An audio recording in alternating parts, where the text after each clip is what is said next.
Okay. Whew.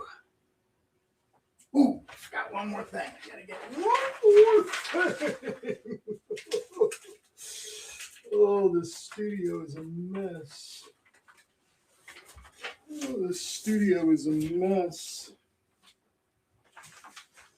Okay. I'm here. Yes. All right. Welcome to episode 85 of the CROM update, CROM Anthology number 2. All right. Whew, wow, we got a lot going on today. Matter of fact,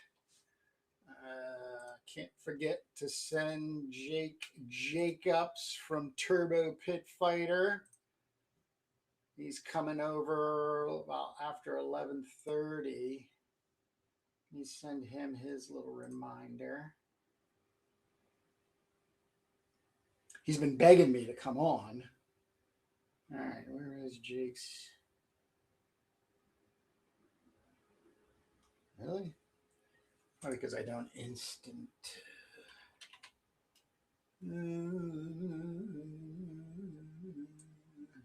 Let's just try this. There we go. 11:30.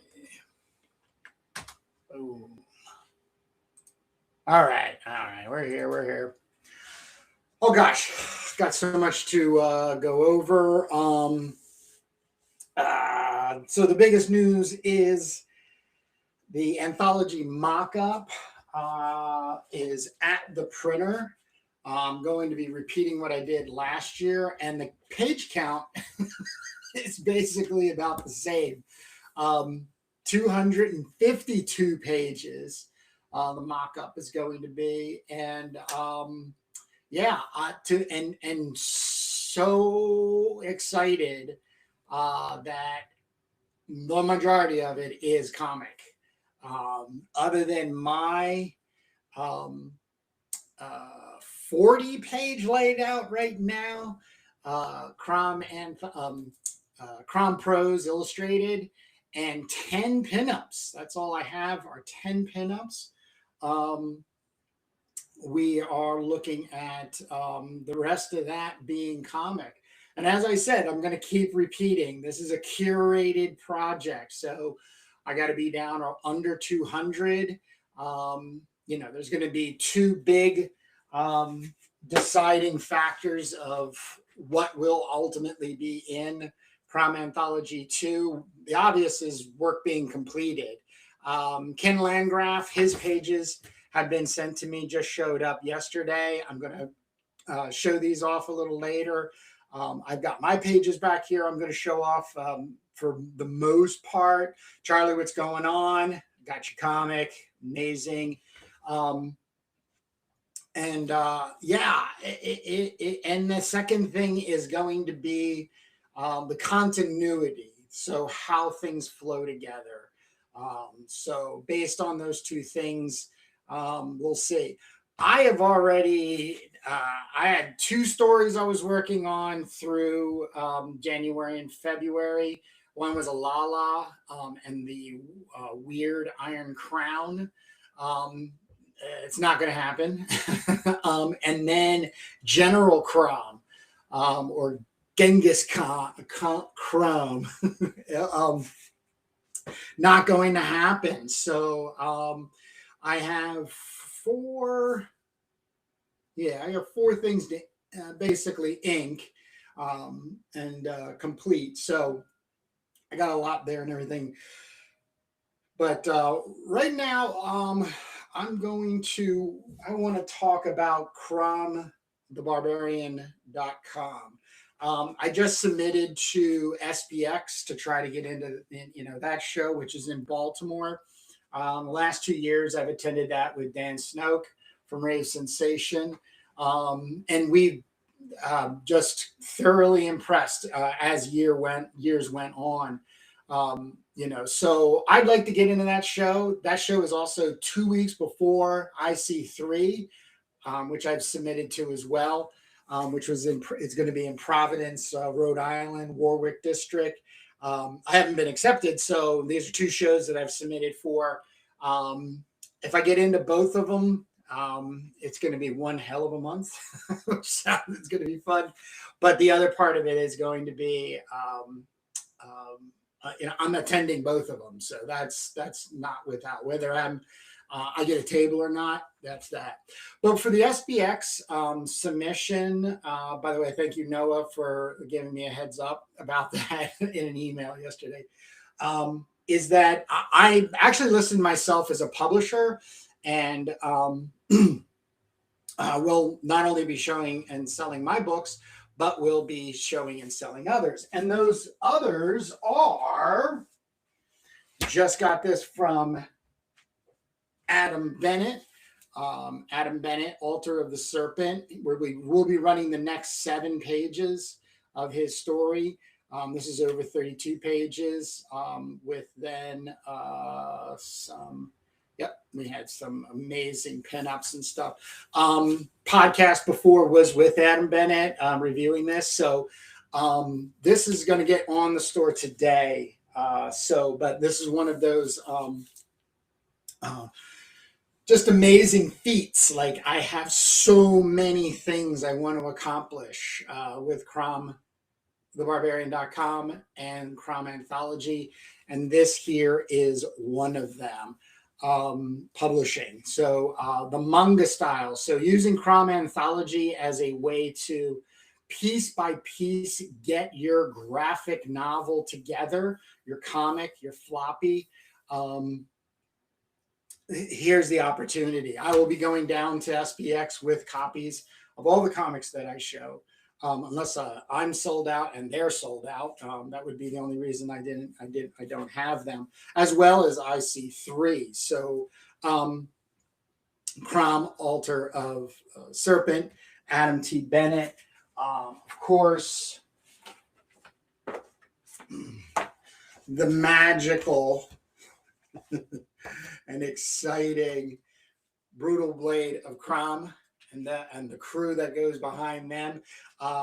Little sideline. Blood Maidens. I think it's going to be 3 volumes. There was so much submitted to Jamie Barrows, who's the project lead over there.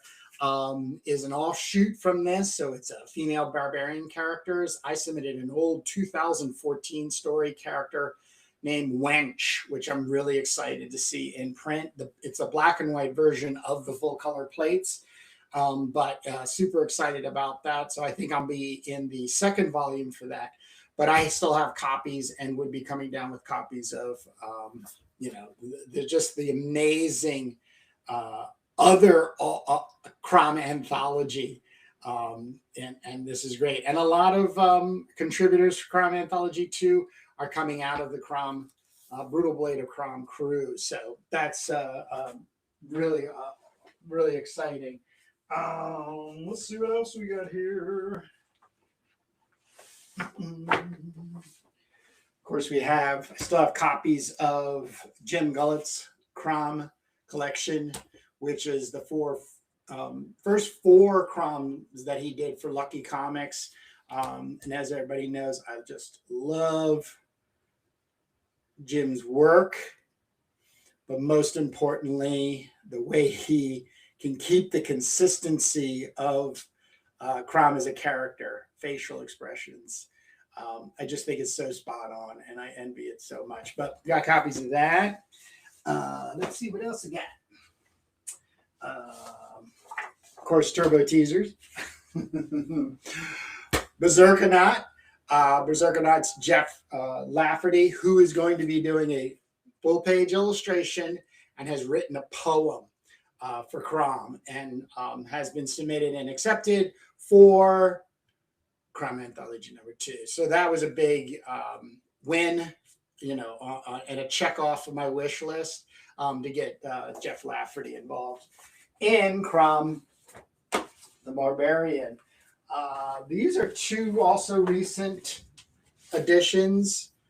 This is Grimothy Ripper's first comic published by Jamie Burrows, and based on an amazing movie that was co-written by Bruce Lee called Circle of Iron. So if you really want a cool flipped out, Bruce Lee's not into it because I think they put it out 3 or 4 years after he passed away.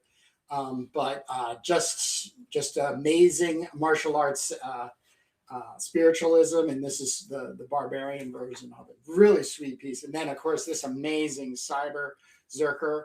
I'll be running the first 7 pages as 8.5 by 11 black and white in CROM Anthology 2. But this little full color treat is also available. And of course, anything I'm showing, you can also get from the artists themselves. I just have all these books here because it's all about buying a nice big bundle of books like I have. So it's just, my own way of,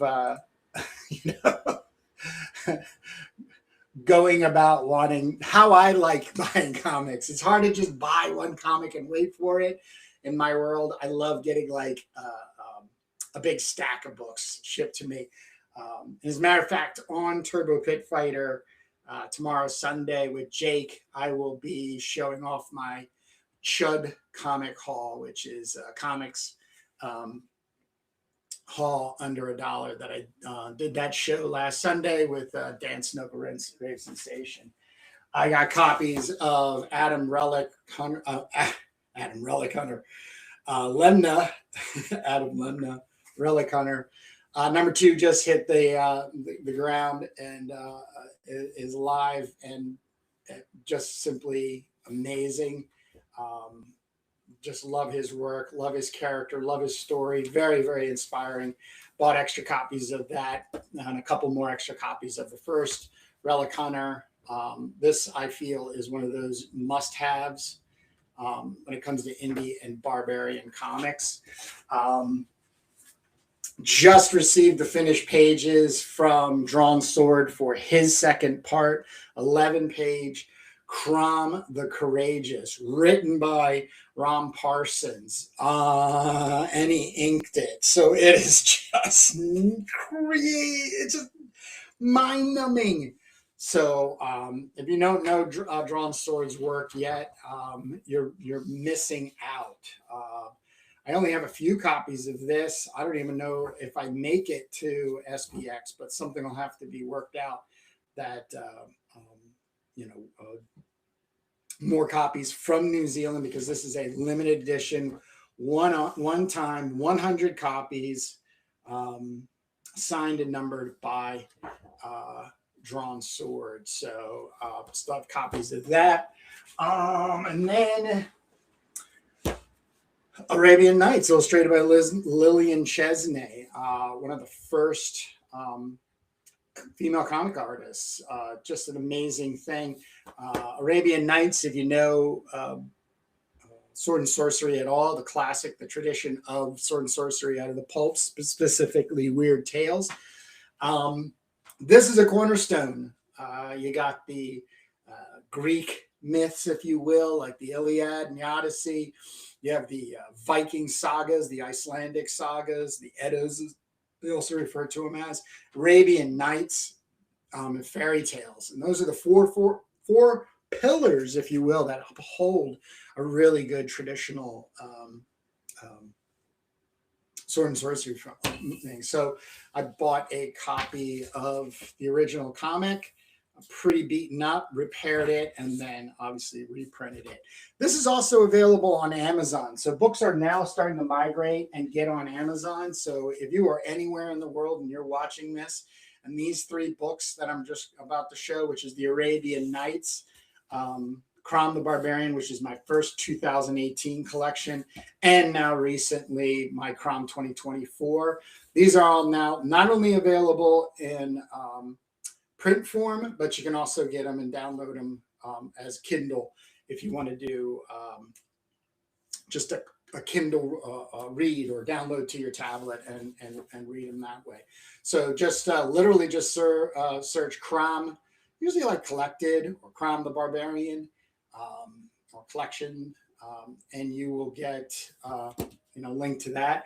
I also have a page on CROM the Barbarian, which is the first link, which is called Amazon, and it has links to these books and everything. But that is pretty much what I'm offering right now. But as the CROM Anthology 2 is now in the works, we got to get to work. So I am going to show off, just show off what I have in the way of like responsibilities of myself, because the deadline is the end of April. April 30th is the deadline for pages to be finished. So this is the cover. This is just an 11 by 17 drawing I put together. I scanned it, and if you've seen any of the graphics, I put a blue screen layer over it, and then a hot pink. That's not the finished cover. That's just the cover for the mock-up to the anthology. That will get blown up and printed by my friend Matt Stawicki in a couple weeks, and I will be painting over that blue and hot pink screened of my original drawing version. If you remember when I did the cover to CROM Anthology #1, it started out orange and red because of I wanted that intensity of the lava. So I took the same approach, and then that approach is happening again. Now, just a little bit of a secret, if you will. So this is, I will be doing the first 4 covers of, the first 3 covers of CROM Anthology. This is considered a part of CROM Anthology. It's just the sort of launching pad. It's the place where you can come and kind of get started. This is all of the original Fox and Gwinta books. And hey, good morning, Mystery Eye Studio. Thank you very much. So if you were to have like a little handbook and wanted to get started and get involved in CROM, this is one of the good places to start, as well as one of these days I'm going to be so organized. Copy of the 2018. This has the first 4 full colored, and then my ballpoint pen of CROM in the youth. So it's just good starter material and stuff. So it's the 4 elements: earth, fire, air, and then the 4th cover, which would be CROM Anthology 3, will be water, which is going to be super, super challenging to write in water. You know what I mean? So that's the challenge that's on me. All right. Let's see. I got about 8 minutes before Mr. Jake joins me. But I'm going to show off what I got to work on. Jake will probably jump in, and then once either Jake will be with me, or I will, after Jake and I get together and talk about what he's got going on, I'm going to come back and show these Landgraf pages. So stick with us to the end. All right. So I have, other than what you're going to see here, I still will have to illustrate 40 pages-ish. I'm still writing the 3rd prose installment, which is CROM and the Green Doom of Yag-Nor Gauss, which is a green, emerald green flame. It's a kind of a sub-god in the same way of Norleithan in the Warlock of Sharador. So CROM and the Warlock of Sharador. But it's going to be really cool. It's also why it's a little chunky right now. I'm still in the first draft from the original CROM Vassal of the Lodestar 1947 pulp, which I'm using to build off of from there. 2 little illustrations for 2 prose stories.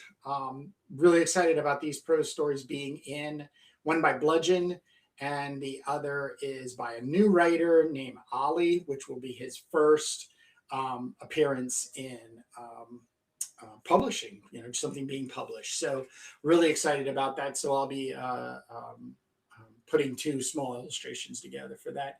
And then 4 comic book stories. So it might be really hard to see, but basically what this is this is Rogan of the North, which is done by David Lanciani. And 1985.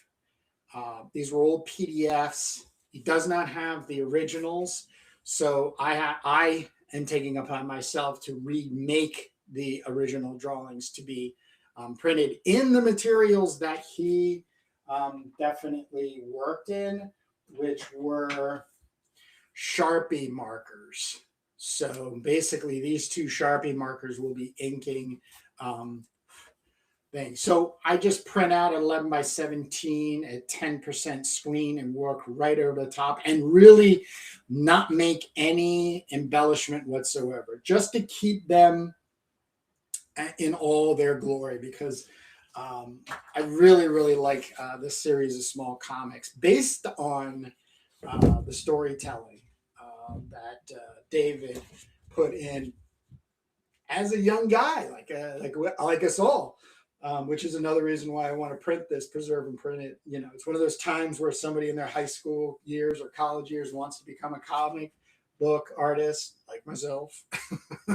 And put something together. And the storytelling, I'm telling you right now, if he pursued it, I think even as a writer for layouts, is just amazing. So it was one of the biggest reasons one of 2 of the biggest reasons I want to see these through and published. So and good time. So that's 8 pages of inking there. And to be honest with you, this is like 2 days worth of work.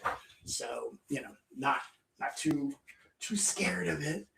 If you guys remember in the last CROM Anthology, John Molina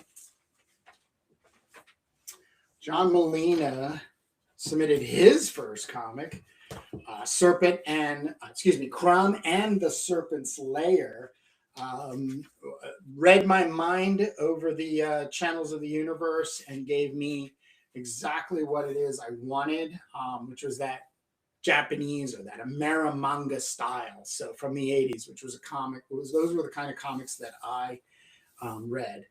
Not as confident in his inking as he was in his pencil and storytelling, which is totally understandable. I mean, he's nailing it when it comes to just the penciling and the storytelling. So I volunteered and put myself forward as the inker. One of the reasons I wanted to was I didn't want to embellish his inks too far from being that similar cartooning Amerimanga style from the 80s that he's riffing on, and it was what I would like to see more of in CROM Anthologies. But I've made my own screen. So this is newsprint that I scanned at 13 by 19 because this is my page size, which is 13 by 19. And then I took a piece of newsprint and scanned it, and then knocked it into like probably a 40-ish, 30 to 40, 35% dot screen, if you want to, can you see? And then cut it out like I would, a regular screen to the page, but it was done in Photoshop. Then put everything down into the drawing and the lettering into 10%, and then just printed it out. So I have 8 pages to get up to this.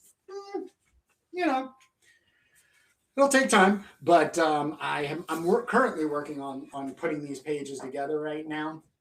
So I only have two to show off. And this is page 10 to 17.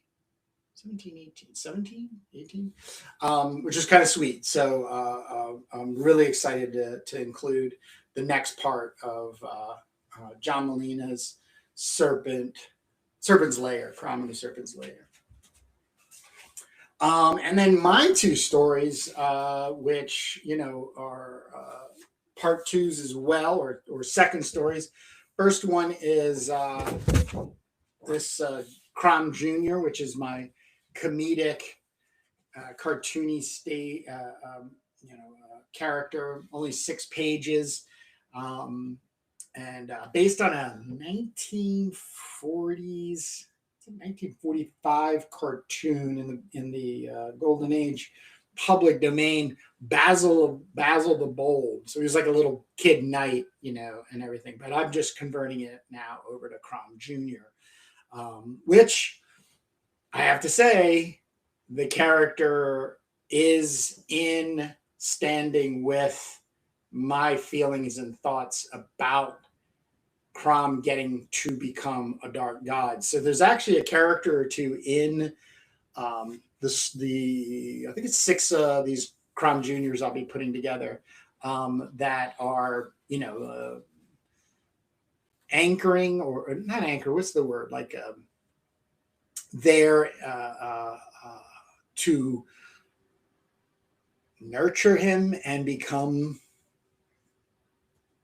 this evil god. This it's hard to kind of explain, but and when people kind of look at the pages, it's sort of like, well, what are you talking about? It's just a kid running around, being a kid.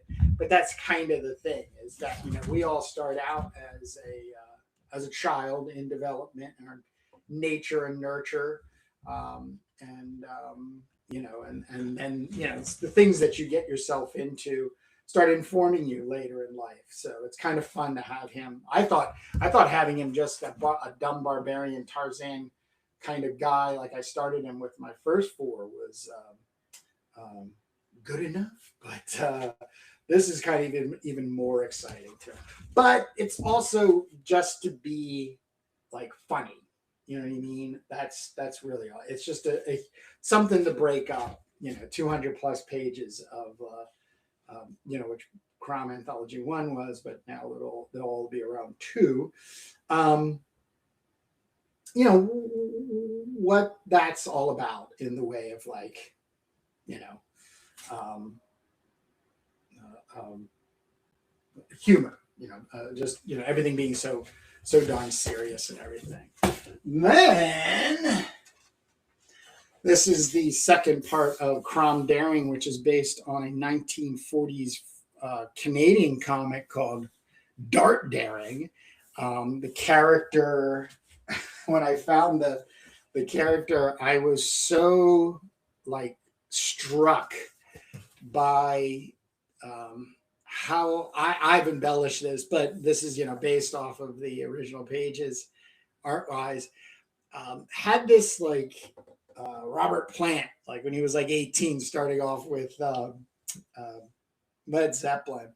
And the second thing was that I really did enjoy the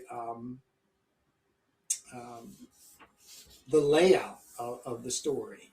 I have obviously rewritten and embellished it to be Crom, but for the most part, lifting off of and adding to. So this is actually, the Crom Daring is based on Crom's very first journey on his own outside of his world. This forest kingdom, barbarian set land that he's housed in. So and it's very interesting too, because I love the fact that he's on this ship.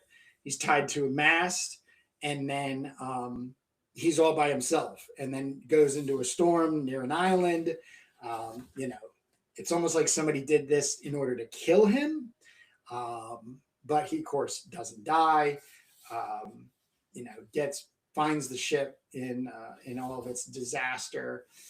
Needs to find something very, very special to him, which is Skullbiter, but then runs into a gorilla, which as a character is kind of the first appearance of the character. I might have leaked, but I'm not going to leak right now. But I'm kind of really excited about this character. and all of the opportunities that will come around in showing more and more. So really excited to have the next four, not four, geez, I believe we're looking at 9. Yeah, 9 pages. Getting friendly with the gorilla instead of keeping the gorilla as an enemy. They're out, he's surveying the place he's on, island landmass where we don't know yet. He doesn't know either, Crom. And of course, these creatures come running through with this poor woman, and they're not too friendly looking or acting. Crom and his gorilla friend are checking out this, and the evil monster creatures tie the woman to a tree, taunt her, and of course Crom can't stand for that, and they attack Crom to save the girl, and then the ape joins in, gorilla, and they basically decimate these characters. Forget what I called them. Wait a second. Let me see what I call these creatures. I have the sketch over here.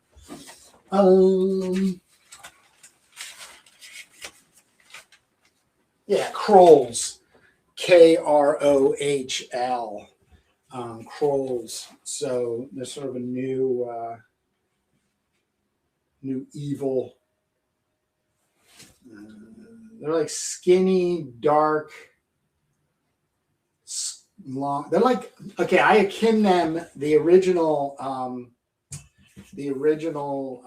thought about these skinny old men, kind of like just like vicious, gnarly old men, but just like dark, black leathered. They got the hair that's kind of all things. So, and of course it, there's a awkwardness that comes about in engaging in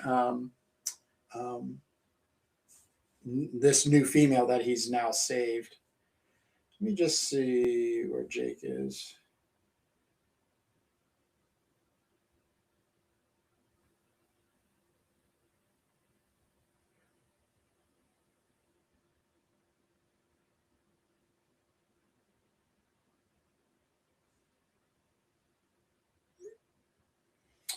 All right. But this is what I've got going on right now. So I have a lot of work to do. These pages I printed out just to be able to show off. I'm going to reprint because there's text that I have yet to write. So there is going to either be I have a feeling I'm going to just do something a little bit different. I'm always doing something different, but there's no type. I usually have the story, like with both Crom Jr. and Crom Daring. I usually have the text printed out on the page, and so it becomes kind of integrated. My approach to these pages in making them, by the way, Crom Jr. is going to be full color as they were for Crom, the other story I had done. But I'm going to have, there's a more specific approach to coloring these pages. So the lettering I just didn't really need at this moment. And in all sincerity, I have not even gotten into the story part of it yet. I mean, I have stories roughed out, but I haven't written them tight enough to get them on these pages. But I got to get going working on inking these pages, so I can't keep laying off on that. So the approaches are, if you haven't listened to me on Crom or what have you, is I have fallen in love with paint markers. These acrylic brushy pens that are just a godsend in the way of like not having to set up a palette and then put the paint out of the tube and grab some water and the mess and the blah, blah, blah. You're just getting these things. So I've been buying sets after sets. This is like set 4 or 5. Now I've been putting them in colors with colored pencils. Like you can see, there's 4 different versions of them in here. And then just keep dealing with having like colors based on values. But I'm going to be starting a lot of them off, the work off with 30 and 50% Tombow water-based brush pens, which, again, if you've been on the on the Turbo Pit Fighter show, you've seen me talking and working. Where are my? Here they are. Oh, here you go. Here you go. So, and some of that. So, here's the big news. Just to cut to the chase. In the past, I was doing this thing I refer to as 80%. As a matter of fact, I can show you right now. 80% skeletal inking. So here's a turbo page. Okay. So here's a turbo page. So this is Turbo Pit Fighter. If you don't know, I'm the inker and co-writer with Jake Jacobs, who should be joining me any minute now. I would do this 80% inking. Okay. Now this is, in all sincerity, you can take this and go to print with it. So I keep these pages scanned at 400. So maybe down the road, we'll actually release just a 80% skeletal black ink on white book. But what I then do is I do the liquid masking, then I put a water soluble graphite gray layer on there, and then I go to town on, here you can actually see, this is now with the gray value. And you can see how it's like a duotone type of thing, and go from there. I'm not going to do with these CROM pages, I am not going to do the skeletal inking first. I'm going to lay all the gray values, color values as well, down first, build it up to a point, and then work the skeletal black structuring lines, basically tighten things up in the inking. So I'm actually really excited to have this approach, experimentation, that's the word I'm looking for, opportunity and experimentation for putting that together. Yeah, there he is. I see Mr. Are you coming on there, Jake? I see him in the chat.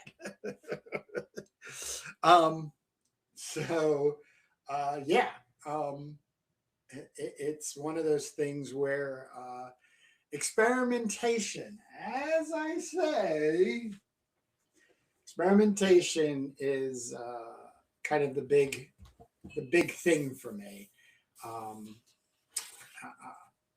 I just, as I am a character and at the point in my life, I'm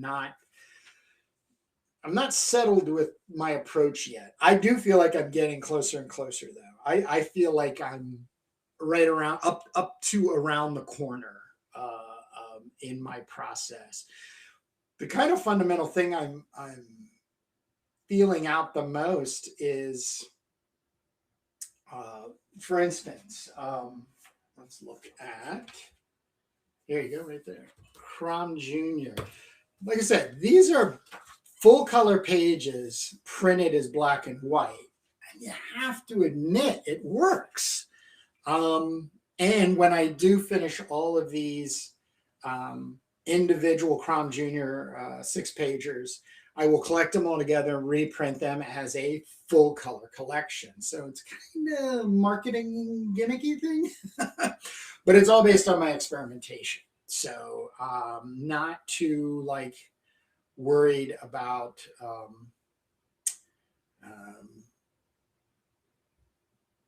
consistency. keeping people in a, oh, there we go. Here he is. Keeping people in a consistency, recognizing me yet. All right, we're going to let Mr. Jake in. Let me put my headphones on.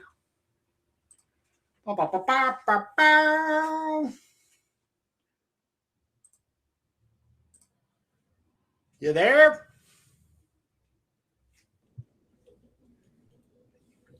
You there? You got audio? I'm here. Can you hear? I can hear you, me? sir. Yes, sir. Yes, sir. How we doing? Good morning.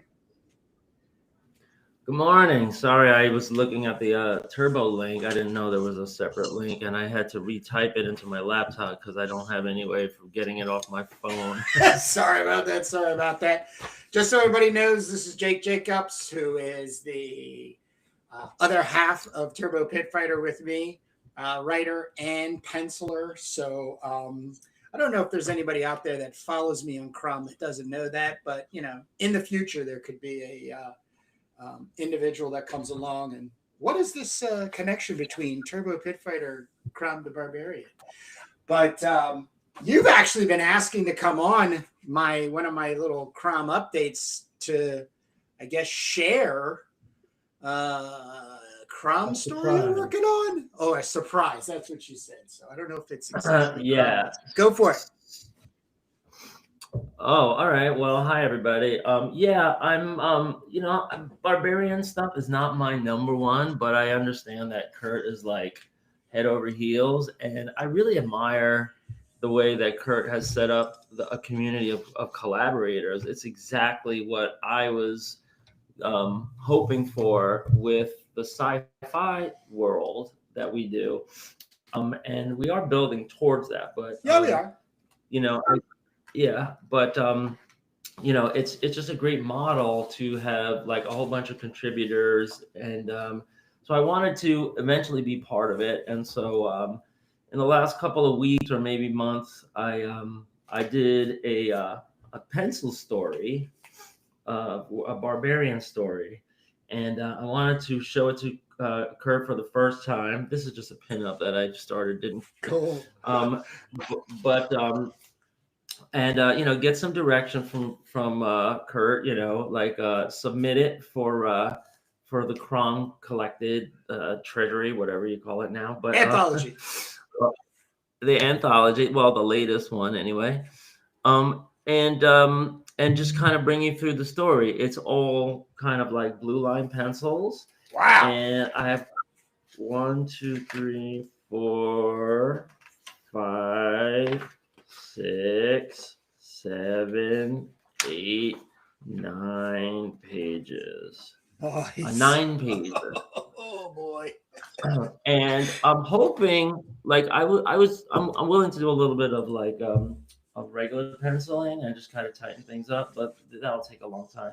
So I was wondering if I could just bring you through the action and maybe ask a bunch of questions about like how this could be presented, because like I know you have CROM and then you have other characters. Yeah. And like I don't know what the qualifications are for it to be CROM, because it doesn't like match this continuity and it doesn't have the sword and all that stuff. So I noticed that some of your other characters in your compilation, in your anthology, are just like rando barbarians, right? Could it be like so the clarity is that CROM is the masthead and CROM is dominating the narrative as now, like that and most definitely I'm seeing there always being CROM in CROM Anthology, but it's mainly sword and sorcery centric work and prose and illustrations. So it's, well, like for instance, coming into this anthology, I believe it's 17 stories have been submitted. in the new one? Yeah, and I believe 3 or 4 of them are not CROM, but the work is equivalent to. But everything else is like, let's say, CROM CROM derivative. And, the idea is twofold. The first one is CROM's a public domain character, and I'm not claiming any Right. like ownership or control, if you will.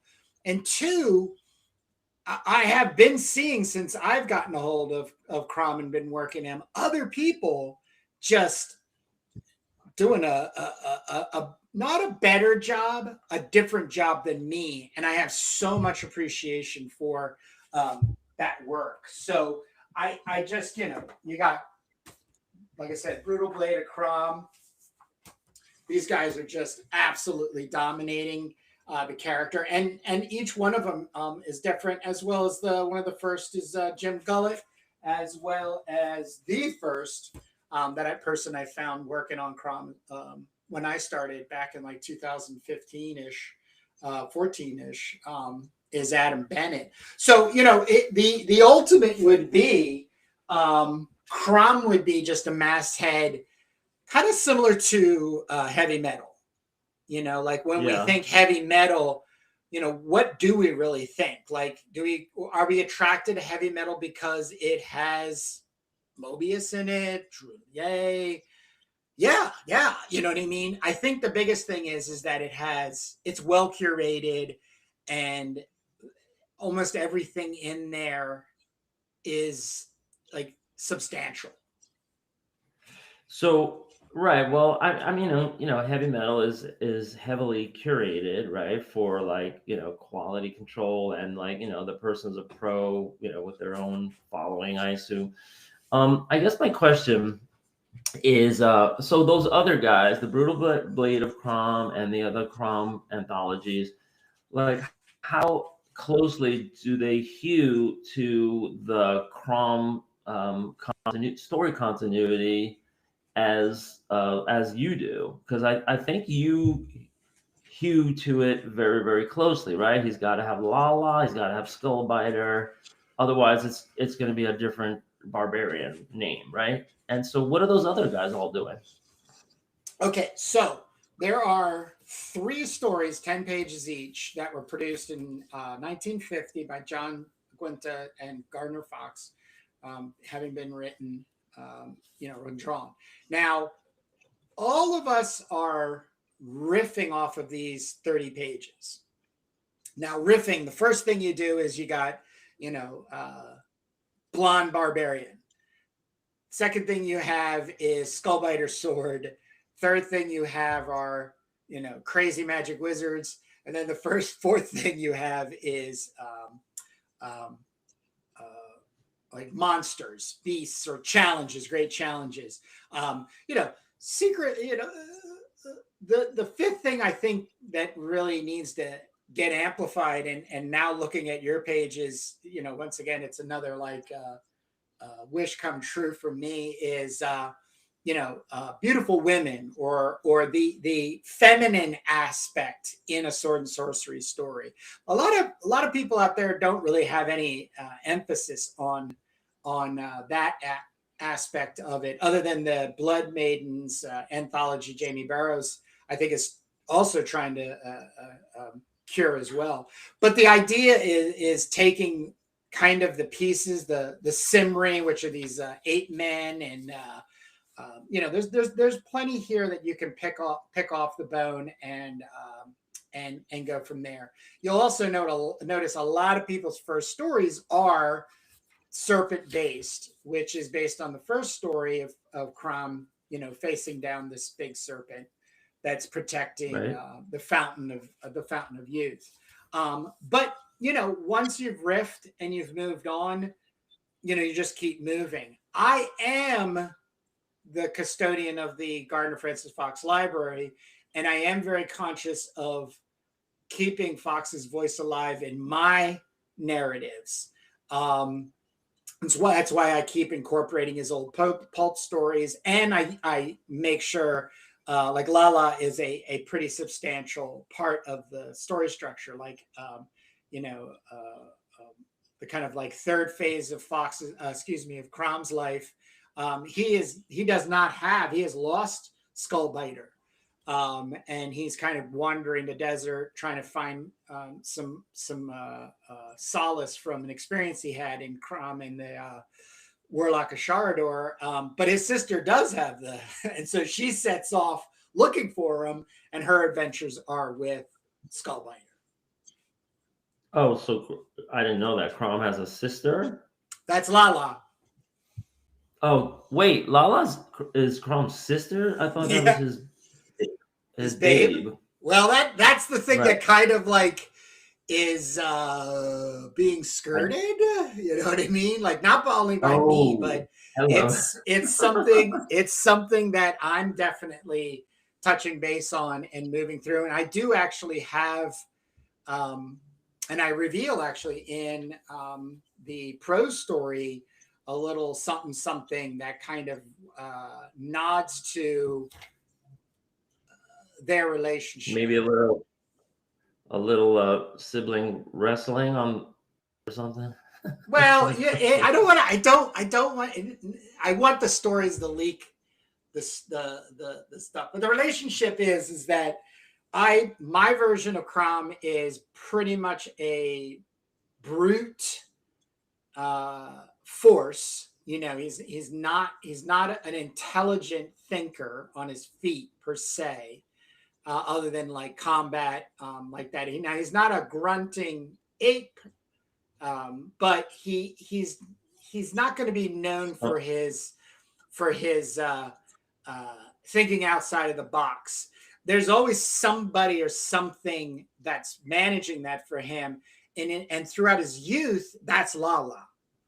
Like if you go into my story, the beginning of the story is Lala's explaining sort of their world, because he's like, believe it or not, in these stories, he's like 16 years old, and she's older, and she's older than him. But he's like, she's like 18, 19-ish or something. Okay. You know, but she, you know, and then it's just, and then she gets kidnapped, and it's like, Lala kidnapped, gotta kid, you know. And then, you know, and then even the next story, he gets himself captured, you know, by a bunch of Amazons, and his sister has to come and save him. You know, his sister gets captured again by giants. His sister gets captured by cultists, you know, but, you know, she's pretty much managing her way in and out of situations. Yeah. Right. All right. And so those other guys that have their CROM compilations, do they take liberties, or do they, you know, they're like, so because we know that when something goes public domain, you could literally take Winnie the Pooh and make him a murderous slasher, you know, now, but it's still the name Winnie the Pooh, right?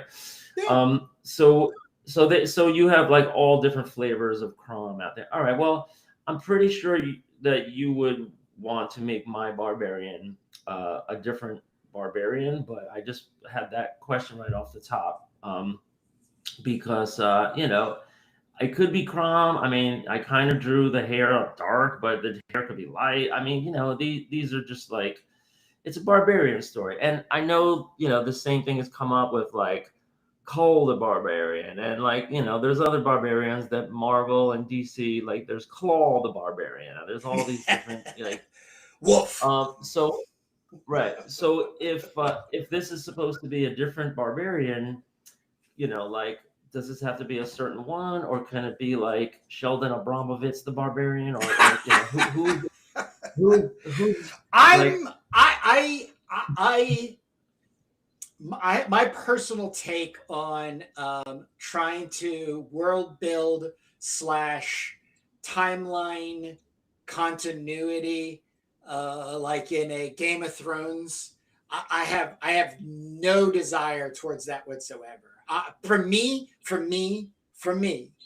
that is the death of creativity. No, it's the death of creativity for me. I have to have, every morning I wake up, I basically have to have problems to solve. And all my problems in my comic book stories are writing myself into corners. You know what I mean? Like, oh shit, I can't do that yet because I already said in my third story of CROM, you know, this is what it is. Damn it. All right. Well, I'll put that on the shelf. I'll come back to that, and go from there. But it's also one of the major reasons I chunk together and use the prose, the old pulp prose from Fox, is they read and are structurally just sword and sorcery. It's just weird science fiction, what they used to call science fantasy until they split. Sci-fi and fantasy split in later 50s later 50s. But there's a lot of material in here that I'm able to touch on and create relationships between characters. Hence, as I was saying with in this story, Lala and CROM's, let's say, growing up and being in relationship, quote unquote, brother and sister and stuff like that. But, the ultimate goal is to, see these come into comic book form. But, that's who I am. So to answer your question, the only thing you could do, and now there isn't anything. There's nothing that I would not use anything in somebody's story or approach to CROM as a deciding factor for whether the story got into CROM or not. I would actually love another dimensional aspect of it, because that's also a huge thing, is multiverse and dimensional time travel in space. That's very anchored inside Fox's work. And that's what I do my best to try to inch out and get into the fold story wise when it's all said and done. Yeah, well, I know that all of the major comic publishers have given up on trying to make it make sense. I remember it was the 80s or 90s when Marvel had a full-time position called continuity cop. And it was somebody that was trying to say, all right, well, we screwed up. This guy turned in a script and we published it in 1983, and it contradicts something that we did in 1974. I love that. How we gonna reconcile? I love that. Well, it's fun. It's fun. That's comic books to me. That's comic books to me. That's why we're doing them. Right, but who is, a big company might have a budget for a full-time guy to just try to track down old issues and make scripts, and then, they'll have to tell some editor in an upcoming book, oh, you're gonna have to do a flashback where it was all a dream, and Loki banged his sister or whatever, and so what you're saying happened, right? Marvel just eventually gave up, and they said, all right, we're gonna go with the multiverse angle. Yeah. And so did DC. So now you're just all right, well, it could be Doctor Strange, but it could be Doctor Strange number 4. Well, they also changed. They also changed the names of the Flash has got like 4 different, and that's Fox's doing. Just so everybody understands, the multiverse, as in comic standing, is the invention of Gardner F. Fox, and it was because Julius Schwartz, his editor, was getting frustrated with the out of continuity, having been humping and pumping out these stories that they didn't maintain continuity. So, in order to save his ass a job, in a sense, Fox just said, you know what? That was Earth 7. You know what I mean? It's what are you talking about? Oh, well, we have all these other versions. And then this is where evil Superman comes out and stuff like that. So once again, that's comic books to me. I think it's this happened in Spidey, where they're oh, well, it's a clone. It's the clone of Peter Parker. Oh, it's a clone. Okay, it's a clone. All right, fine. And they just write their way out of corners. So that's great. I mean, nothing really matters. I mean, most people picking up a comic do not have a murder board at home with the strings. Like, hey, wait a minute. You said that he was left-handed Yeah. Now, this is not the place for you. Like, if you're tentative, that'll be the warning on the. I think I'll start putting that inside as a warning. If you're somebody that has to have continuity and sense made in your right. your escapism or your fiction, you have come to the wrong place. Head down the street, because that's not. It's all about fun. But like I said, if Jake Jacobs submitted something as you're doing right now, this is the thing I'm actually dying for. Like, I have a wish list that have all these things on there that either I would eventually do or somebody else will do. And so far, people have been mind reading my wish list. One of the wish lists is to do character and story arcs within the world of CROM, because can you hear me? I gotta whisper. I can't let people hear this. Because I'm working in Robert E. Howard's world. Right. My whole point of focus is the end of my story. My CROM story is Conan praying to my CROM character. Yeah, you mentioned that. So that's the only challenge I keep. If there's going to be continuity, if I want to get to that point, it ain't. But I have no idea. I do.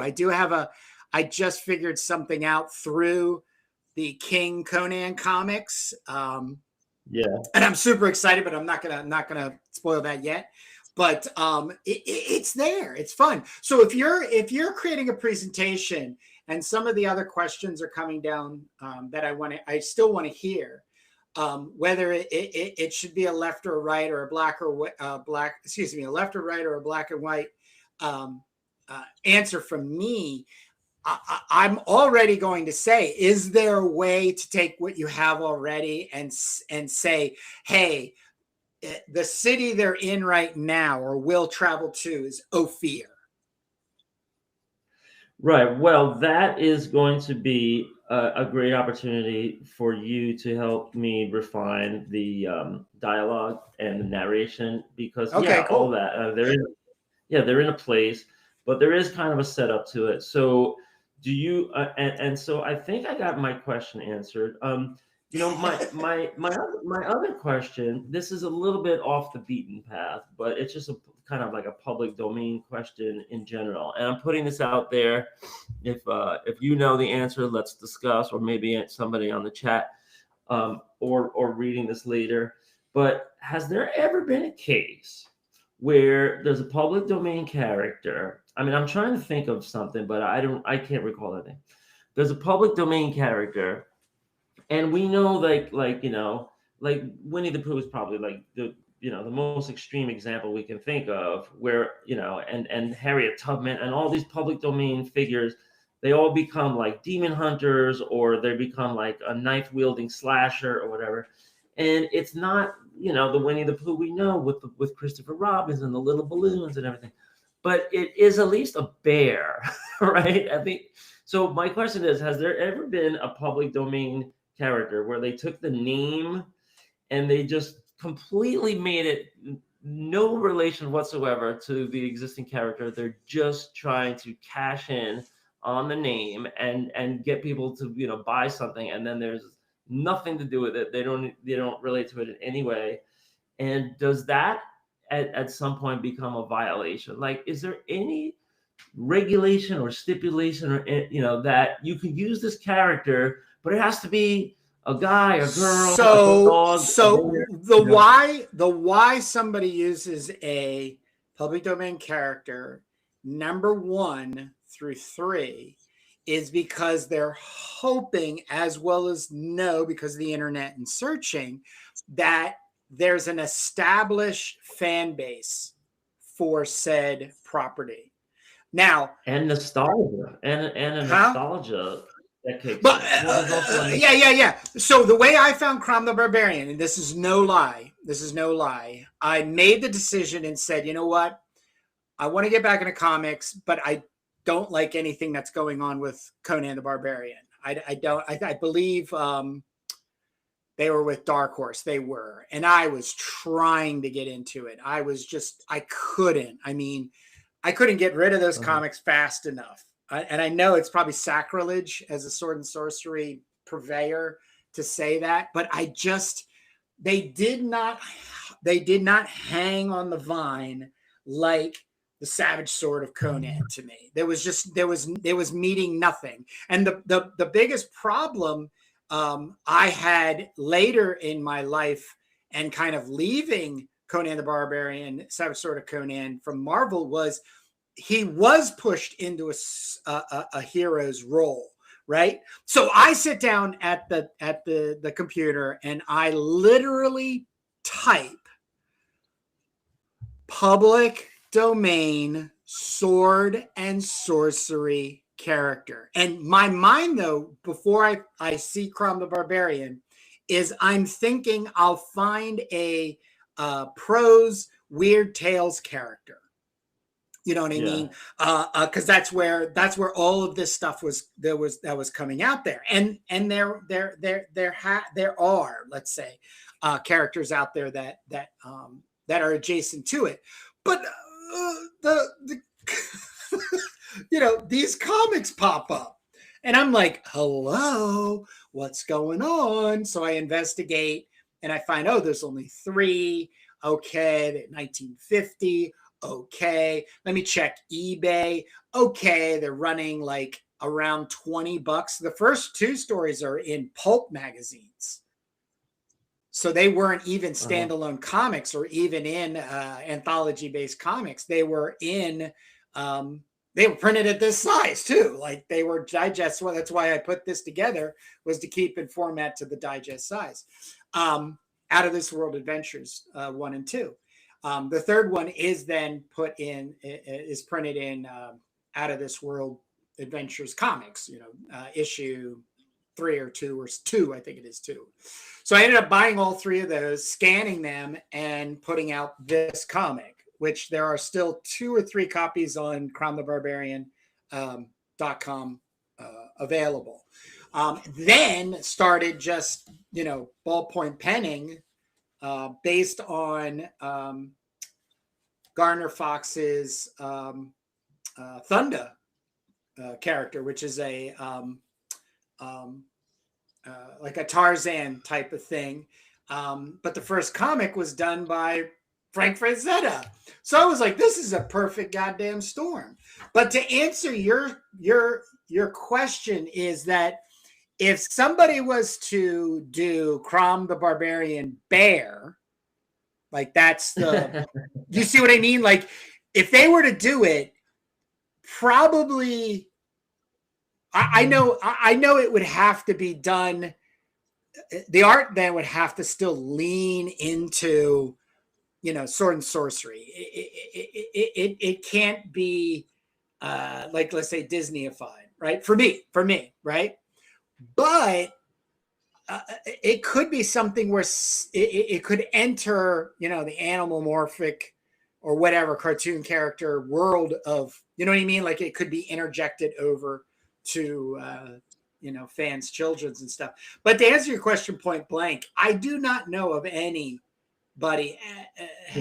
doing that. But also when something's in the public domain by legality, you can only deal with what was created at that year up to going into public domain. So if there was something else added to the character 2 years later, you can't incorporate. So that's like the Batman and Superman falling into thing. So you have to know your shit by timing, like super, super well, because if you were to do your own Batman character when it does fall into the public domain, but only up till 1937 or something like that, and you start you start dealing with his years later, utility belt, which Fox, by the way, is the one that invented for Batman, you'll get sued.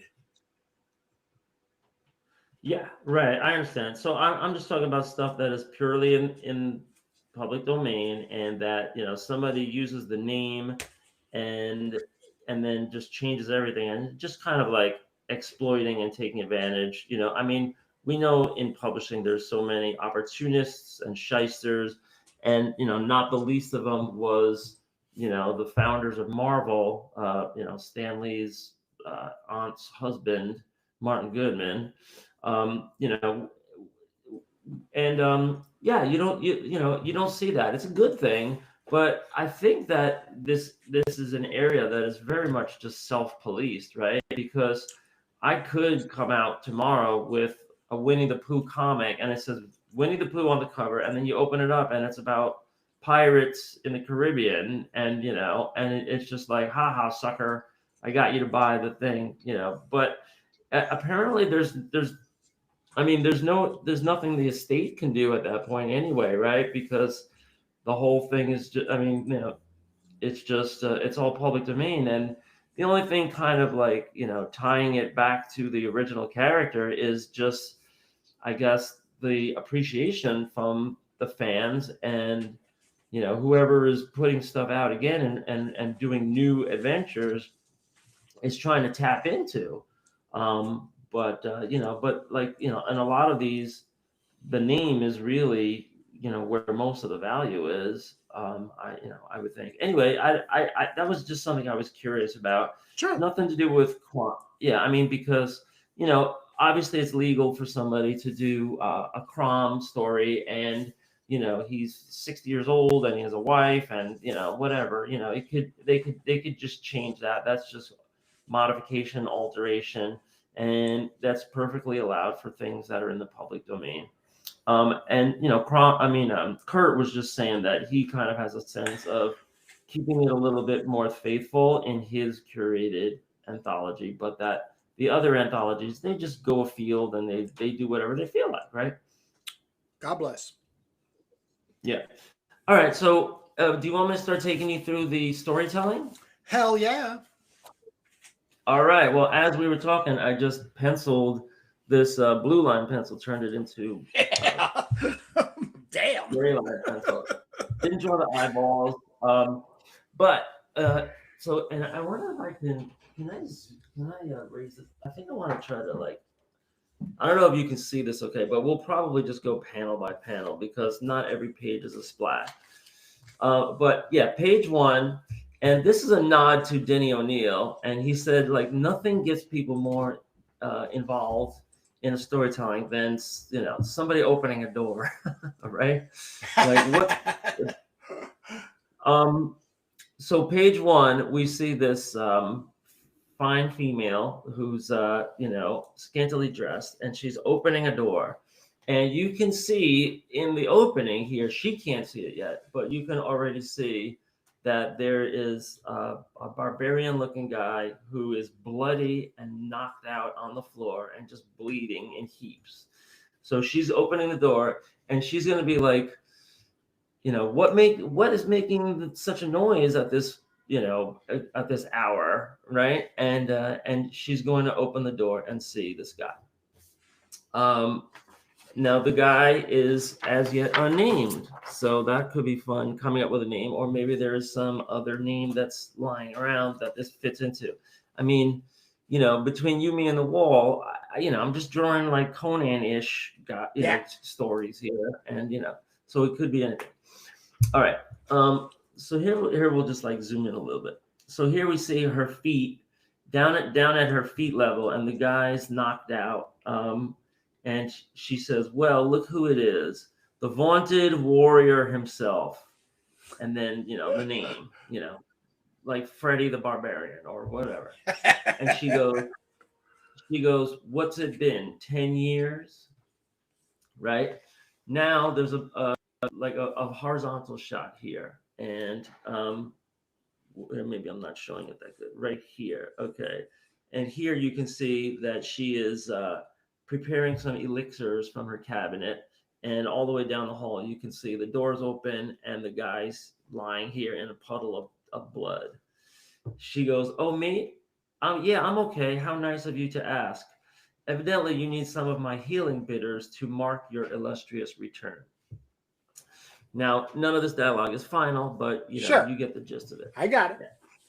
I want to put like verily and thee and thy and all that one, Okay. And all right. So then we have these two panels here, left and right. So she's grabbing his hair and pulling up his face, and she's going to pour the elixir into his mouth. And there's only room for like a little bit of dialogue here, but she'll say something like, this formula should, spark your memory or something like that, like, whatever. In the next panel, he is awake and he's spitting it out and he's a splook and it's getting all over the place. And, so it just revived him in an instant. In the next panel, oh, by the way, I can't be full screen, right? No, I mean, I've done it before. It just doesn't record, I think, that well. Okay. So here in the next panel, so this is just page 2 now, at the bottom. He's just kind of like licking his chops and he's going, "Where am I?" And here we see like a shot of her waist high. Well, now I can only see myself smaller. You made me even smaller on my, oh, there we go. Yeah. Okay. I'm just trying to make sure I'm centered. That's all. Yeah. Good. Yeah, because I never do. She goes, where, he goes, "Where am I?" And he's like, he's dazed and confused. And she goes, "Well where you are, warrior." And then transitioning to the next panel, she's looking out in the courtyard and you can see all of these other bodies in a trail of waste and blood and decapitation. So she goes, "And I see you've led trouble right to my door." And he makes a noise like, and then she goes, how long before the rest of their company comes to finish the job, right? So, I'm out of focus. Let me try doing this. So now we set up this tension, I hope, that he shows up at her door. It's been 10 years and he's going to be followed. So here is, let me see. Hey, hon, can you turn the big light on for me, please? Sorry, I'm bothering. My daughter's in the kitchen puttering around. Thank you. I don't know if that makes a difference, but it makes a difference here. So here he has a terrible deep gash on his shoulder. Basically, his whole arm is useless. And I'm going to draw like how deep it is. Like you can just see the bone and you can see like the flesh and everything, and it's bleeding and everything. So the dialogue will be to that effect. I see you've got a bone deep gash here. This arm is useless. He's upset about that. I also, since we have room up here for, 1, 2, 3, 4 word balloons, maybe 2 each, I do want to set up that he's on the run because he killed 2 sons from the local burgermeister and he slept with 2 of his daughters. so there's a price on his head and a bounty and all that kind of stuff. I don't know if I can relay all that just in these word balloons or if I'll have to do this a little bit. But basically, she'll say, that arm is immobilized for at least 6 weeks. I can do some wraps and some stitches, and I have my cures, but like don't expect to be using it anytime soon. So he is be like, well, I'm going to need to use it like immediately. And, she'll say, "By CROM, they could be here any ...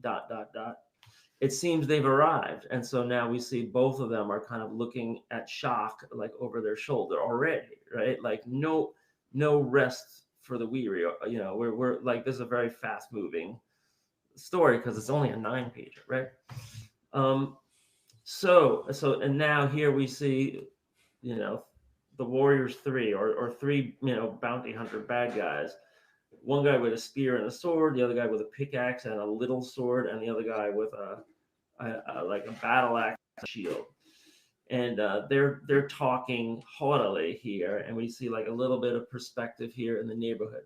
So knocked on his arse with only one arm. The bounty we can divide in 3, but what then of the girl? And the last guy goes, I might forego my share for the wench. He. Now in the bottom here, they're charging, and one of them's in the front, the other 2 are in the back. How about the one that runs him through takes the wench? Oh ho, agreed upon then. Here we see the barbarian. Let's just call him Arnold. Here we see Arnold, and his arm is hanging down, but he's up on his feet, and he's got his sword out. And she says, "Quick, inside!" And then he says, "I'll not run from these craven worms." And then she says something to the effect of, "You're hurt, right?" So now this is just page 3, and I'm just trying to think of how can we heighten the tension every time you're just getting the person to turn the page, right? Because there's this like subliminal moment where you're physically turning a page, and that's when you could really lose somebody, right? And so you really want to make it as enticing as possible. What's going to happen? There's 3 against 1. He's only got one arm. He's backed against the wall, and right now my description is just trying to hype it, but hopefully the art does the job in the actual comic. Page 4, and this is where something that you brought up comes in, because you said CROM isn't really this kind of intellectual thinker, but this guy is, and we'll see how in a second. So this one guy attacks with the pickaxe and the sword. He's in the lead. "Give it up, fool. You can't defeat 3 of us with one arm." And there's a big clink as he tries to strike Arnold, but Arnold just, puts his sword in the way with a big blockage. And he says, "It isn't how many arms you have, Neve, ... It's what you do with the one you do have." And he then uses his sword not to strike, but again to block as the guy comes around with the pickaxe. So he's got a sword in one hand and a pickaxe in the other hand. So the pickaxe handle just breaks because he deftly just used his sword for the block. And the pickaxe has a wooden handle that just smashed on the impact. And he goes, "Wow, my pickaxe!" I'm just so tempted to draw like over these blue lines right now, but I'm moving along. There. So then in this like skinny panel here, he shoves his sword into the guy's shoulder, and it goes and he goes, "There now, you've only one arm too." And so the guy has this broken pickaxe in one hand, and he's looking at his shoulder and getting penetrated, and he's like, "Yeah." And then in the bottom panel, Arnold just thrusts the sword right into his nose and just like completely, turns his face inside out. And see that? Now you've only one mate left. And see, right. Why did I say only one mate left? There's 2 guys left, right? Yeah. I think I could. He's the first one. Yeah. All right. Well, we could just change that. So here you see. Oh. Okay. No, I'm right. So look, over here on the right, you see the guy with his shoulder bleeding out, and like it hit an artery, so it's like spewing out like a fountain. He's got the broken pickaxe in his hand, and behind him is the third guy. But just all in this one panel, the second guy was advancing with the spear, and you can see that the spear just narrowly misses him, but he runs him through in the face. And so he goes, "And see that? Now you've only one mate left." So first he says, "You've only one arm too, and now you've only one mate left." So this is like making quick work of this trio so far. Now here, the last guy, the biggest guy, is making a run at him, and he's got a battle axe and a shield. And he goes, "You'll not find Costco as easy to defeat." Pull it down, And, Jake. Pull it down. Oh, sorry. Okay. So here, so he's leaning in and he's saying, "You'll not find Costco so easy to defeat." I spelled that Kaasko, but I would be lying if I wasn't inspired by Costco down the street where I just got gas for $3.99. And so here's what the Barbarian says. He goes, "Does Costco not own a sword?"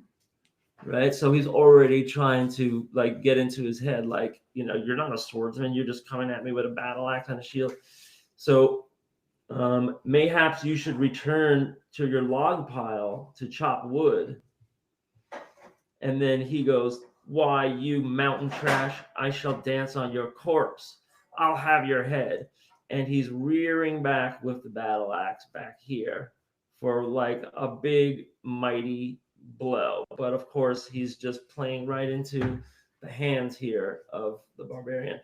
By the way, you see here in the middle, there's a little extra space. So I drew the guy with his face punctured and he's going, "Ah, ah," and he's on his knees holding his head. And it's like a fountain of blood spurting in every direction. You know not how wood yields to steel. And then again, he's holding his sword just as a blocker. And this big, roundhouse with the battle axe is just breaking off the head of the battle axe. And it goes crack, because he wrapped the sword right around, the blade part. Like he just, he hit it right on the wood part again. And he goes, "Surely you just saw me use your mate's own force to cleave his weapon? A true swordsman is a fast learner," or maybe rapid learner, a fast learner. Yeah, let's say fast learner for now. And here goes crack, the head goes flying of the battle axe, and he has to actually duck out of the way. But you learn nothing. Taunted just like an amateur, lured in so I can spin around to your unguarded side, left holding a broken stick. And then here we see him doing a flip turnaround, right? Like a 180, even though his one bad arm is just kind of hanging there. And here in the last panel, lured in so I could sprint around to your unguarded side, to send you back from whence you came. Damn, there you go. Running through right in the heart, and in the background, you see both of the other two guys are like, "Huh, huh." This guy's dying in convulsions on the floor, and this guy is holding his shoulder, and he's bleeding profusely. And you can just kind of see that he's still on his feet because, turn the page. Now you're heading to page 4 or 5? So now I'm heading to page 6. Oh, 6. Okay. I was like, all right. Yeah. I thought, yeah. Okay. All right. So now we can see here. So that, and some of these, I don't know why, but some of these panels are just fully horizontal the whole width of the page. It's all right. Cinematic. I guess yeah, exactly. It's like Panavision. I guess I was just liking that. But here, so I'll just try to like pan. But here on the left, and this is just kind of roughed out, not so well, but here on the left, you see the female is in the doorway with the door slightly open. Should we stop him from getting away? And the Barbarian is just like, holding his bloody sword. No. He'll go back to the Burgermeister. Then the reward will increase. And here we see him just hobbling off. Irk. And she says, "Well, let's see that gash. I've got just the thing to flush the wound." And she's opening up like a little container. Here it goes. Pook. Night sage. I don't know. I just made that up. Is that a real thing? I don't know. Maybe somebody put it in the comments. Nightshade is like heroin, right? From the Right. Well, it's like poison, right? If too much, Right. just like heroin. If you do too much heroin, you'll die. But it's to help calm people's nerves Right. and But stuff like that. But Nightshade, I think, is in what they called it in Game of Thrones. oh, okay. Well, I know there is there was an all-girl band in the 70s called the Deadly Nightshade. I have the album. Oof. Actually, I have a signed album. So this is Night Sage. I don't know. Maybe at some point I'll take the time and look it up. If Sure. not, we'll just Sure. use Keep a different rolling. word. But Keep rolling. he goes something to the effect of, "I can't turn my back on these worms for long." And then she goes, "Here comes the best part." Now this is like a little close shot on their faces. It will sting a bit. And she says, "Aye, you're enjoying this then." And she pours it on Gloip, and it's like audibly fizzing in the sound. Oh, dude, that's awesome. That's awesome. Right. So he's like grimacing and everything, but he's of course not letting on that it really hurts. And then he just goes, mmm. And she goes, "Next, we pinch the skin back together to stitch it up." And I like how this came out. It's like him again, just like trying to be stoically standing still, and she's already like stitching up his wound.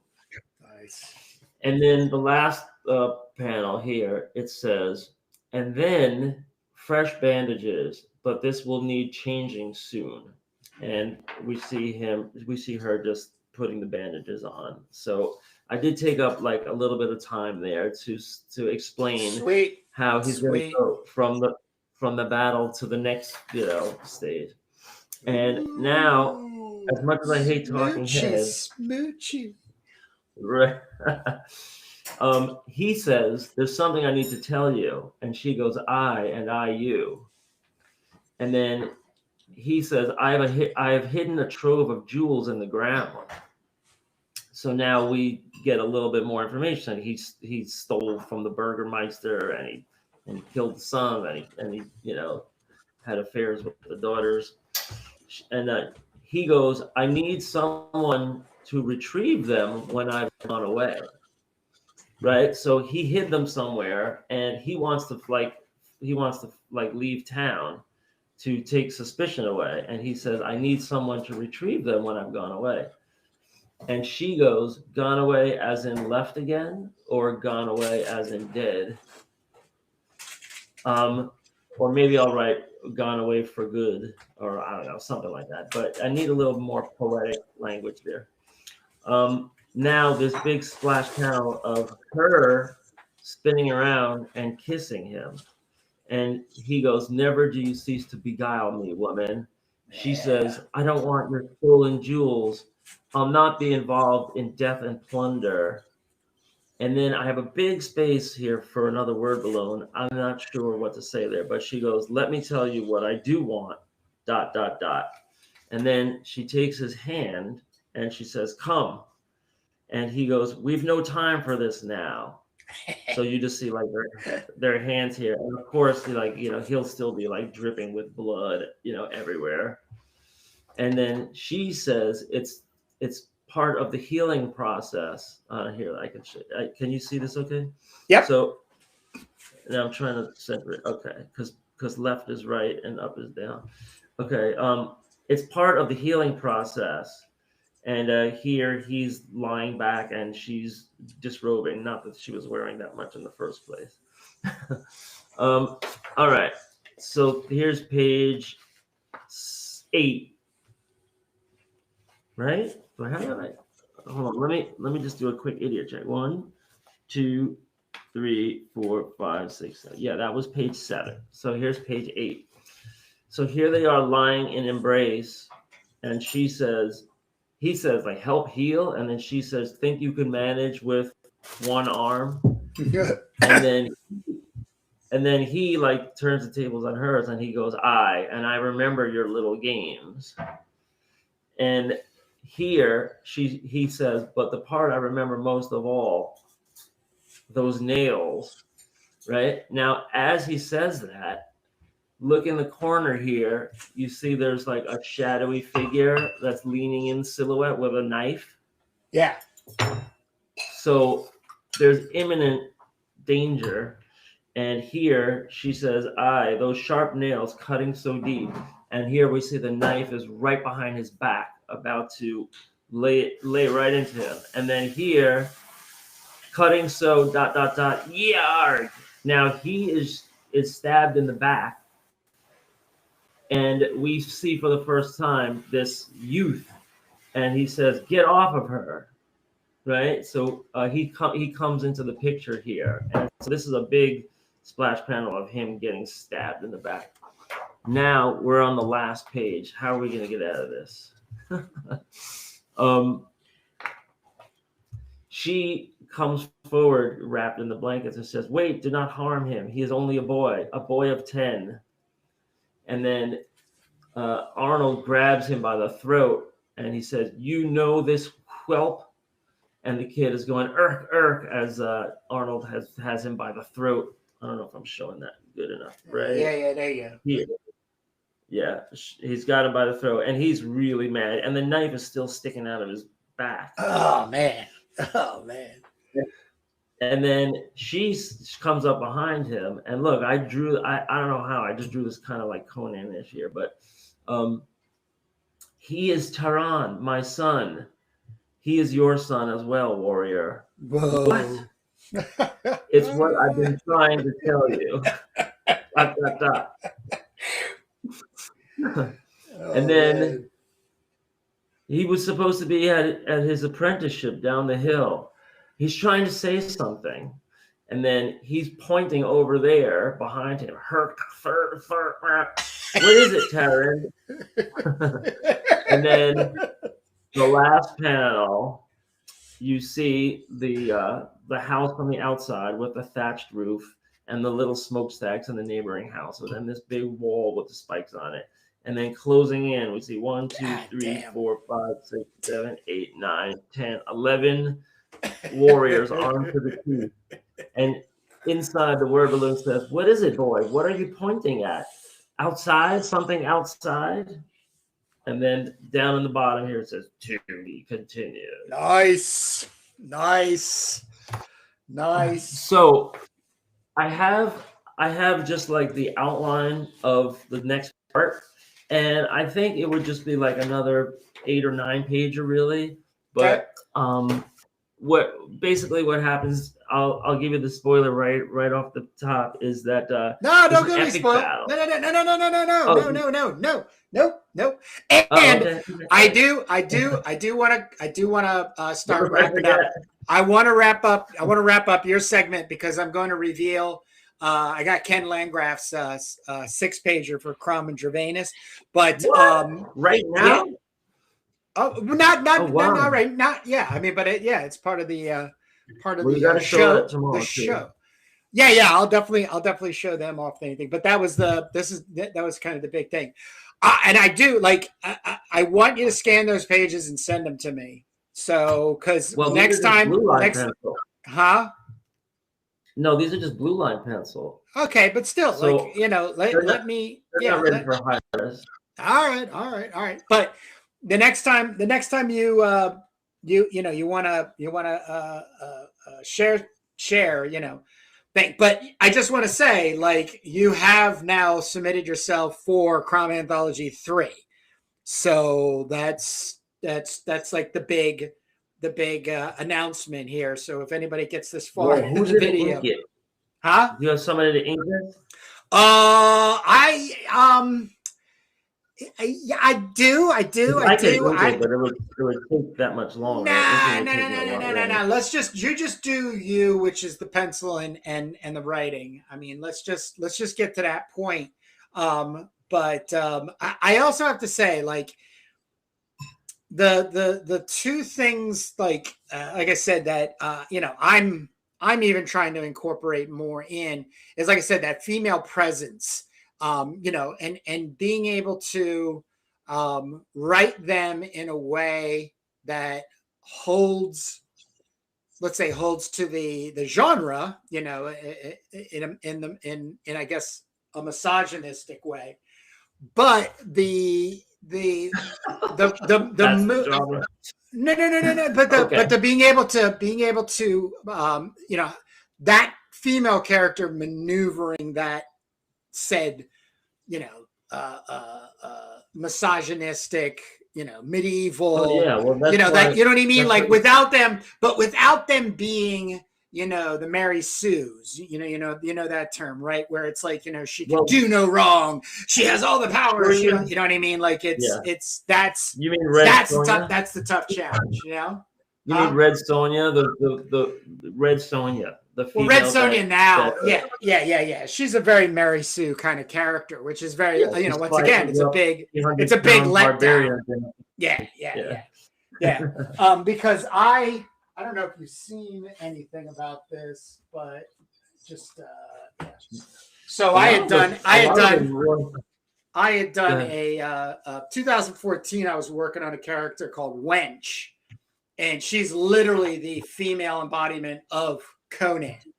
She has no filters, and so I have a 14 pager that's coming in Barbarian Maidens from Jamie Barrows, who's the lead on Brutal Blade of CROM.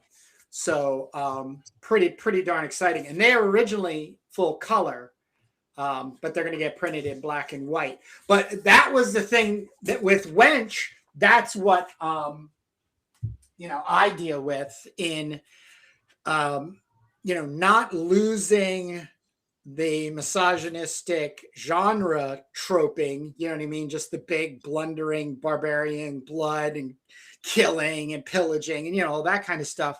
But the female character, you know, navigates as an entity, you know, through the space and everything. The the kind of disappointment I do have in your story is because I don't know if we could double downing on it and everything, was my other big wish list wish on my list is you know, the many run-ins with females and the liaisons that Conan, CROM, you know, so on and so forth in the barbarian world, you know, all the chicks that he gets, you know, there's going to be offspring that comes about from it. So until you made that reveal, I had some notes I had written down where I was like, wow, this would be a great child. You know, Arnold could be a great child of CROM. And, right. You know, which could still kind of be there, but I don't know if really it's that of that importance yet. But the fact that you have put that sort of, I don't want to call it solution. I don't know if solutions or that where you're taking on that wish list item is, you know, in other words, you got this barbarian, he's come to this woman, he needs healing, you know, and now he's going to get it on. And this kid comes up behind him and stabs him, you know what I mean? And it's his son, you know. That's perfect, Jake. Right. It's perfect. I mean, it's yeah. I mean, if you wanted to get into Arnold being a son of CROM, like on a Johnny Appleseed kind of a story, you would need to introduce his mother. So you'd need some old lady in there. And you know, what have they ever touched on? Have they ever touched on Conan's mom and dad? Yeah, that's from the movie.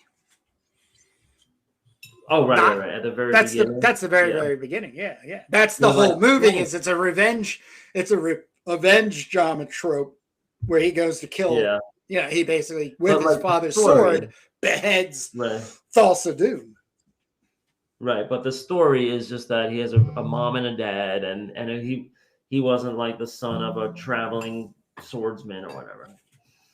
No, daddy was a blacksmith. Right. So you can so CROM can take off on that, or any one of these barbarians. Look, I think you have. I really do believe you have more than enough to get going on a 9-pager in CROM Anthology 3. And like I said, that's where I want to kind of leave you at right now, and not have you obsessively worry about the future. I mean, I know you have the next 8 pages to conclude said arc, but I once again, I have to reiterate, like, if I was to create a critical point on anybody, it would be overthinking the sword and sorcery story. It's like, don't overthink it, don't over explain it, don't make over sense to it. Right. Don't leave it it's just so open-ended that because that's a part of the curating flow of CROM Anthology. It is that I want people to move through this slow enough and repeatably enough that what ultimately happens out of their own spirit for wanting to create something adjacent to this kind of genre, it just happens because they've been given enough, like, let's say, material to kind of work off. And there's, said plot holes or devices that drag them out. Right. All right. I mean, yeah, I have more than half of the dialogue already in, probably more than 80% of it already in, but there's a couple of balloons. Yeah. And there's not a lot of room for anything. But as far as like taking direction from an editor, like, yeah, tell me what to write. Like, the action is all laid out, and most of the storytelling and most of the dialogue. So right now, the only thing I would say is whatever 20% you have to write, you're just filling in said 9 pages, the story that's transpiring in 9 pages. It's not using the 20% of writing needed in order to explain more about something that is yet to be revealed. That you don't have to do that. Well, right, and that's an interesting thing because you have all kinds of pages in your anthology, and what we're doing with Doom Magazine's #1, which is coming out, is that we just use a prose page as a lead-in page, and we can just like put in any details we want there.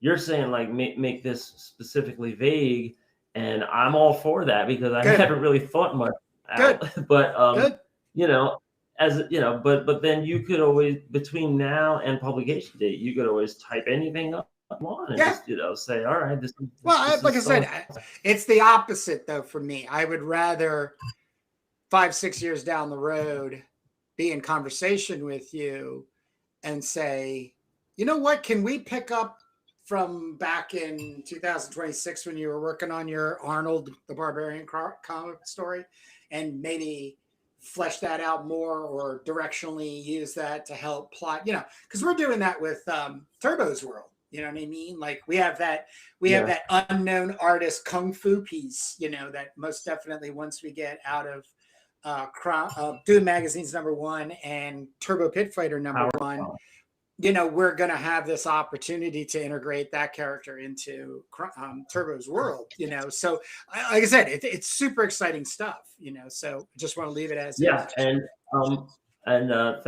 Thanks for indulging a little bit of what we're doing, because I know this is a problem with Barbarian. Man, it's all look, man, like I said, if you don't already know, I'm one half of a whole bunch of crazy every Sunday morning from 10 to 1, where we virtually get to Jake's house and we're working on a comic, but we talk about, comics, show comics.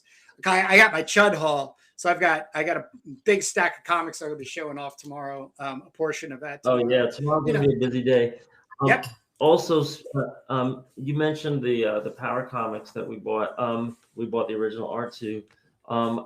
If you could remind me, tomorrow I have an unveiling of a Power comic that I did when I was, God knows, I think I was in high school. But all right. Yeah. So all right. I can show that to you tomorrow. Yeah, that's great. So I just also want to take one moment here and thank you for being inspired by what I'm doing and also putting your time and energy, which, I just adore and admire, I have a huge amount of admiration for you in your skill set as not only a writer, but, penciling, and just what you took us through is just can't wait till CROM number 3, anthology number 3. So, and but that's the exciting. So thank you. And then now it's no longer a surprise. We can actually keep it as even a very, very side chat, on Turbo Pit Fighter too. So that's kind of cool. We'll have that kind of crissy-crossy kind of thing. Yeah.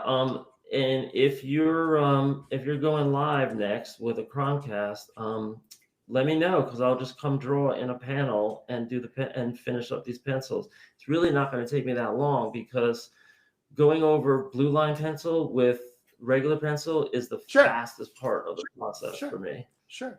And I mean, the biggest thing I use my CROM updates for is just that. Like, I review in 45 minutes or less, what's going on, give people heads up and stuff. But I knew having you on, we would have that extended reveal, which is super exciting, which also helps people, I hope, grasp what it is that I'm doing my best at, which is less editorial and more inspirational.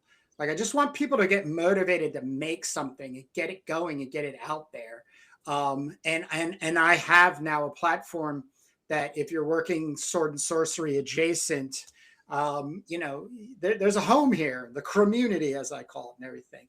But yeah, I definitely want to shut this episode down.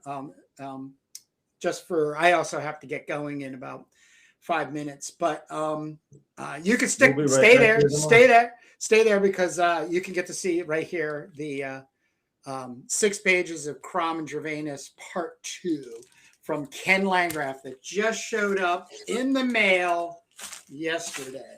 So yeah, you got some original art too. I gotta show tomorrow. Cool. So the one beautiful thing in working with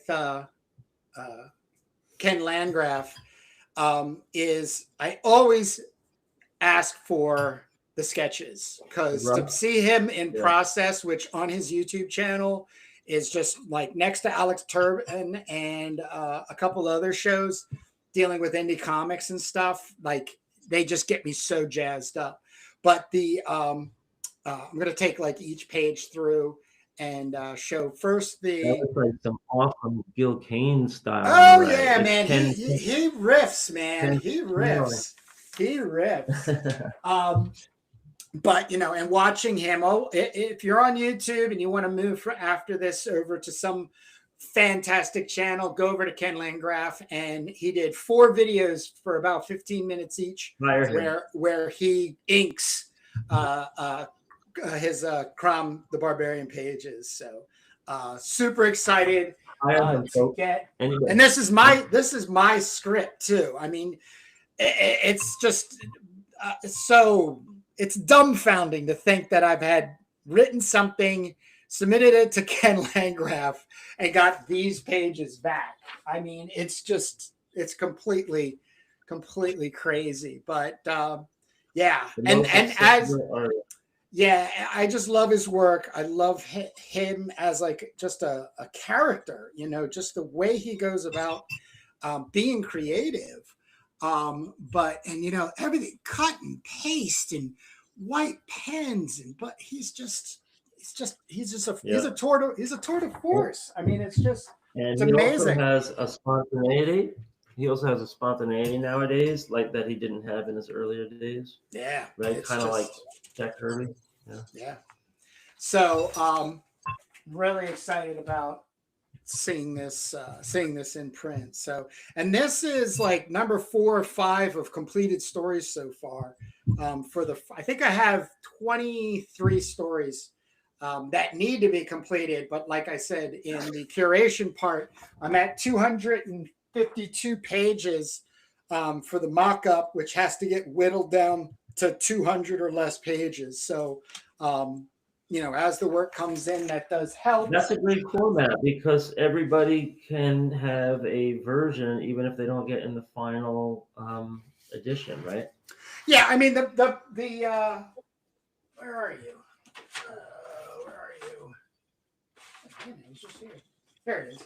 So when it comes to the mock-up, it's literally just, wherever the pencils, the rough inks, the outline drawing. So it's just a sketchy where things are at kind of thing. But it's coming along almost effortlessly. Like that's the greater feeling too, is just how professional people have been, very communicating. A couple people had to bow out just for specific reasons and stuff, and that's fine. Like I say, this is a low to no stress project. As long as you keep open communication, there's always a way to work on. One of the things it's really hard now to see, but when you watch him ink, that is just a blob of ink he dragged. He throws it down. I mean, I could feel how raised it is. And to keep that a toenail, he just takes a little bit of white and just, but he just takes these pens and dips them in ink. And when I say pen, like, I have one right here. Like he sent me one of his pens. And these are he just uses these, both sides as a matter of fact, too. And just inks. Like, it's crazy. It's crazy. Sometimes it's like pilot pens. I don't know what this is. This is a Stadler Mars Graphic 3000 Duo. I don't even think they make those anymore. Pen? Yeah. I think this is one of the first brushes. Is it stiff? Now it is. It's completely frozen with dried out ink. Yeah. There's no ink whatsoever. That's that's one of his brushes. I have a Ken Landgraf brush. Stadler, that's a name you can trust. Yep, that's some high-end equipment. So last page, like I said, it's a 6-pager. But as I was saying before about incorporating females, this female is going to be the next 6 pages I get from him. The reveal of this female is going to be bonkers. And the reason she's going to be like a bonkers reveal in character is 100% based on Ken Landgraf. Like writing a CROM story is one thing, but writing for somebody like Ken Landgraf, the last thing you want to do is hold this guy up with talking heads. He's action, action, action. And when you give him the space to move, he just takes full advantage of it. So, I just I can't wait. I mean, this is just this is the thing. But that is the 6 pages, all completed by Ken Landgraf. The script's written, so I just have to do the lettering layover, which is separate. That goes in digitally, as I did with the first one. I can show you that, just so people have a visual on that. A visual, yeah. And the visual is I want to do 28 to 32 pages with Ken, and then release it all as one comic. And you're scanning your hand lettering in there on that? This is all hand lettering on another separate piece of paper. And then in Photoshop, I take obviously everything else. It's laid right over 13 by 19. And then, I just get it right in there and place it. So I'm not a big writer. I don't try to play writer. I just do what I need to do in order to get Ken Landgraf to give me a virtuoso in this is just it's so perfect. So it's great. Tomorrow I can show you. I got the Sebastian original art, and I had it for a couple of weeks. All right, cool. But I never showed that on cam. So tomorrow, 10 a.m. Eastern time, sci-fi, post-apocalyptic, turbo pit fighter, and all the. Have you got? Did you get Charlie Saboteur Comics? Tommy's Meat Market. Your copy? No. So it's on your way. I just got this yesterday. So he was even shocked. He was even shocked that. I'm not opening it until we get on Turbo. This is nuts, dude. Okay. This is great. Now, tomorrow we're also supposed to have Batmerk on. But his work scheduling is getting a little tighter, but I'm still going to send him the link and we'll see if he can pop in. He has a Kickstarter right now, Hell War by Matt Burke. So Kickstarter, go in there, support him. For 24 hours, he's basically giving away the farm for, I think, $25. No, $20 for early people picking up. And do you know when the Kickstarter ends? And you should also say the year if you do, because this Kickstarter's running right now. Well, 2026. Okay. Yeah, but yeah, no. But yeah, I mean, these are definitely I can't show you this stuff yet. And then as soon as you get your copy of Tommy's Meat Market, Charlie will be one of those guests that we'll have on for the Indie Exchange program. So nice. Right. And I love how you're just cutting those out of our regular feeds so we don't have to. Yeah, I'm so happy that that's working. So that is just, it's amazing. Yeah. It's amazing. So, but other than that, I just want everybody to keep working. If you're on your pages, your stories, your pinups, whatever it is, writing. CROM Anthology is a juggernaut, if I could say, that's just going to keep moving. So if you don't get into CROM Anthology number 2, you'll get into 3, maybe you'll get into 4. It's all about keeping you engaged in making something that ends up in print. That's what the Crommunity, cromthebarbarian.com is all about. So just load of no stress, keep yourselves healthy and happy, and making your best in the way of like story and comics and stuff. So, I'll see everybody, including you, Jake, tomorrow. Sundays, as always, 10 to 1 Eastern time. I'll be there with bells on. And awesome. Yeah, thanks for letting me on CROM. Hope to come back. Hi to everyone in the Crommunity. And yeah, I really dig what Kurt's doing. So he's putting out an opportunity for folks, and folks should jump all over it. Thanks. All right. We'll see everybody. Take care.